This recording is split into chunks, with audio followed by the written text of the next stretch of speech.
Nhà thờ Hạnh Thông Tây, một trong những công trình công giáo cổ kính tại Sài Gòn, không chỉ là nơi cầu nguyện mà còn là điểm chạm linh thiêng của đức tin.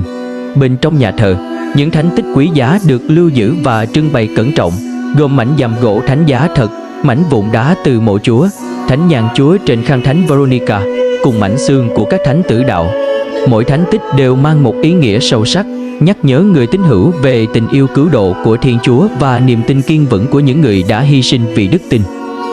Khi đứng trước các bàn thờ nhỏ gần cung thánh, bên tượng Đức Mẹ Maria và Thánh Giuse, nhiều người cảm nhận được sự bình an lạ thường, như được kết nối với dòng chảy đức tin xuyên suốt lịch sử giáo hội.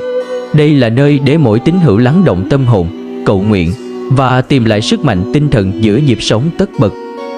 Du hành Việt sẽ đồng hành cùng quý tín hữu trên đường hành hương, chạm đến những giá trị thiêng liêng và trải nghiệm một hành trình đức tin trọn vẹn ngay tại Sài Gòn và khắp các địa điểm linh thiêng trong và ngoài nước.